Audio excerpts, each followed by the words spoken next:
So Disco was asking me, and I hadn't hit record yet, but there was a quote from Cody responded to Chris Van Vliet at the press conference after SummerSlam and said, you know, how wrestlers are getting gun shy with podcasts because things get taken out of context. I found two things here that Cody was likely referring to because nobody seems to have been able to nail it down, but okay.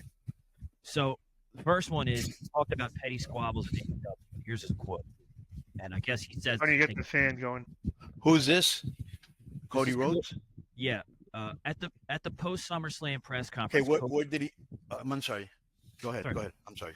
So at the post SummerSlam press conference, Chris Van Vliet went to ask Cody a question, and Cody kind of grumbled and was like, Chris, we did a great interview and I had a great time, but things get taken out of context and it's making wrestlers very gun shy about what they say and how, right? So people are like, wow, which part was he talking about? So here's one. Cody's quote on Chris Van Vliet. One is how AEW ended was terrible, really, and people are going to write books later on, and these stories are going to get out there, and then it's going to be a whole new ball game. I'm not comparing myself to Batman, but there's a piece of it that's really important. To certain fans from the AEW fandom, they need the story to be, they didn't want me, they pushed me out. They need, he was bad. They need that story. They need me to be the villain.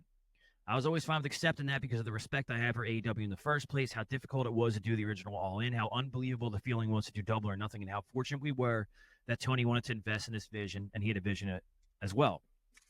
Regardless of any petty squabbles, I will always have a lot of love for it. I got to wrestle Brody's final match. I got to lead people, young people behind the scenes, and I will always have a love for it. I remember AEW lovingly, and I also knew I was leaving.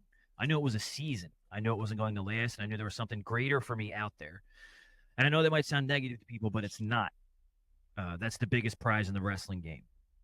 Okay, so that's one. So I guess petty squabbles and people are going to write books. People had a problem with. Now, Dude, I've been saying this for years and years.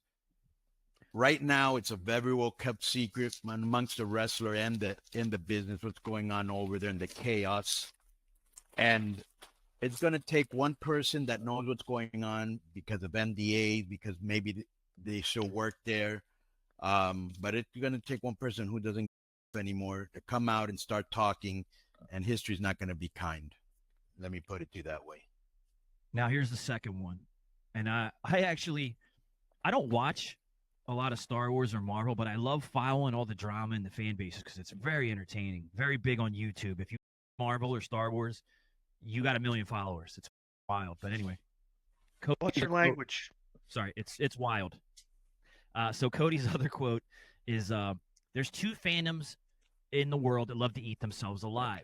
One is the wrestling fandom. We love to fight and war with each other until an outside celebrity says something mean about wrestling, then everyone's on the same page again. The other one that decides, no, we are just going to eat each other fully alive and cannibalize and be in our camps is the Star Wars fandom.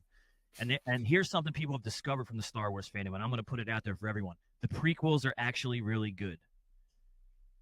So, calling the fan base toxic and stuff didn't get a lot of positive reactions either. No lies told by what he said, yeah. No, and I, as in the fandom, even though I'm in and out, kind of, I 100% agree. The wrestling fandom's horrible. It's one of the worst. That Star Wars and Marvel. I mean, what else? Game of Thrones fans were pretty rough at the end there, but.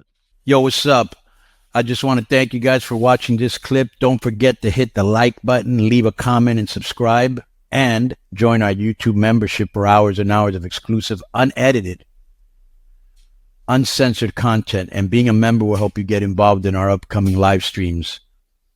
Thank you for your support. Thank you for riding with us. I know you got a lot of other podcast choices, be it wrestling or other ones. And thank you for picking us. Boom.